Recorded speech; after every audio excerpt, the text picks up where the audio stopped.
Hello. आज के इस एक्सप्लेनर में एक स्टूडेंट इन्वेस्टर की फाइनेंशियल आज़ादी का ब्लूप्रिंट तैयार किया जाएगा। आज हम बहुत ही डिटेल में डिकोड करेंगे सिस्टमैटिक इन्वेस्टमेंट प्लान यानी एसआईपी के इस स्टेप बाय स्टेप प्रोसेस को। आज का एजेंडा बहुत ही क्लियर है। हम शुरुआत करेंगे एसआईपी के मैजिक को समझने से, उसके बाद अकाउंट खोलने का प्रोसेस, सही फंड चुनने का तरीका, इन्वेस्टमेंट को ऑटो पायलट पर कैसे डालें और सबसे इंपॉर्टेंट, एक बिगिनर के तौर पर उन आम गलतियों से कैसे बचें जो नुकसान करा सकती हैं। तो चलिए बिना देरी किए सीधे सेक्शन 1 पर आते हैं, एसआईपी का जादू और एक छोटी शुरुआत। अब देखिए, एसआईपी असल में इन्वेस्टमेंट का एक बहुत ही सिंपल और अनुशासित तरीका है। अक्सर ये माना जाता है कि इन्वेस्ट करने के लिए एक साथ लाखों रुपए चाहिए, राइट? लेकिन एसआईपी इस पूरे डर को ही खत्म कर देता है। एक मुश्त बड़ी रकम डालने के बजाय हर महीने छोटी छोटी बचत को वेल्थ में बदलने का ये शायद सबसे आसान टूल है।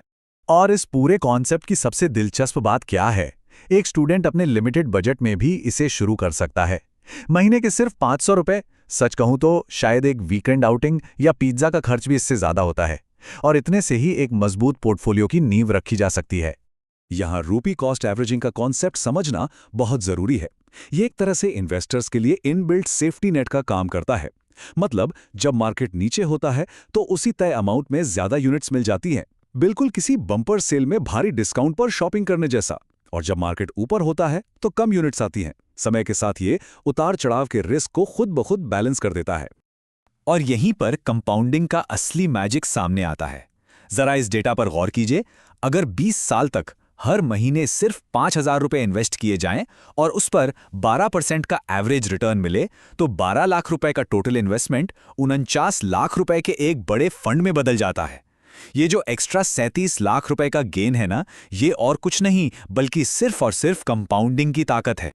चलिए अब आगे बढ़ते हैं सेक्शन 2 पर, अकाउंट खोलना और तैयारी करना। अब सवाल आता है कि इस जर्नी की शुरुआत की कैसे जाए। 18 साल क्रॉस कर चुके किसी भी युवा के लिए ये प्रोसेस बहुत ही सिंपल है। बस 3 बेसिक चीजें चाहिए: एक पैन कार्ड, एक एक्टिव बैंक अकाउंट और एक केवाईसी वेरीफाइड प्रोफाइल। बस इतना ही। आज के डिजिटल टाइम में ये पूरा प्रोसेस बिल्कुल फ्री और 100% पेपरलेस है। ग्रो, जीरोधा, कॉइन या फिर डायरेक्ट एएमसी वेबसाइट्स पर यह पूरा सेटअप 15 मिनट से भी कम टाइम लेता है। अकाउंट बन जाने के बाद हम पहुंचते हैं सेक्शन 3 पर, सही फंड चुनने की रणनीति। एक स्मार्ट स्टूडेंट इन्वेस्टर हमेशा अपने टाइमलाइन के हिसाब से एसेट क्लास चुनता है। अगर गोल 10 साल या उससे ज्यादा का है, जैसे फ्यूचर में घर लेना या रिटायरमेंट प्लानिंग, तो इक्विटी म्यूचुअल फंड्स बेस्ट माने जाते हैं। लेकिन अगर गोल 1 से 3 साल का ही है, तो डेट फंड्स एक सुरक्षित ऑप्शन होते हैं।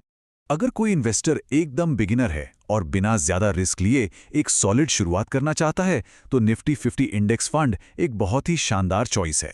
ये बेहद कम खर्चे में एक साथ इंडिया की टॉप 50 बेहतरीन परफॉर्मिंग कंपनियों में इन्वेस्टमेंट को डाइवर्सिफाई कर देता है। नेक्स्ट है सेक्शन 4, इन्वेस्टमेंट को ऑटो पायलट मोड पर सेट करना। स्टूडेंट लाइफ में असाइनमेंट्स और एग्जाम्स का वैसे ही बहुत स्ट्रेस रहता है, इसलिए अपनी इन्वेस्टमेंट को आसान बनाने के लिए बस महीने की 1 या 5 तारीख के लिए ऑटो डेबिट सेट कर देना चाहिए। पॉकेट मनी या अलाउंस अकाउंट में आते ही इन्वेस्टमेंट बैकग्राउंड में अपने आप हो जाता है, बिल्कुल जीरो एफर्ट के साथ। और फाइनली हम आते हैं सबसे इंपॉर्टेंट पार्ट सेक्शन 5 पर, गलतियों से बचना और अपने पोर्टफोलियो को सुरक्षित रखना।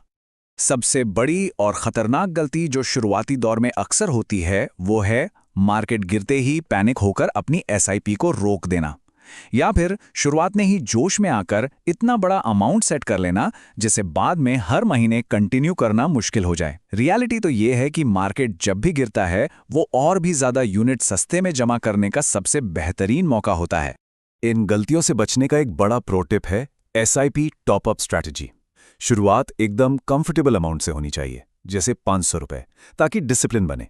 और फिर हर साल जैसे जैसे इनकम या पॉकेट मनी बढ़े, इस अमाउंट को थोड़ा थोड़ा करके बढ़ाते जाना चाहिए।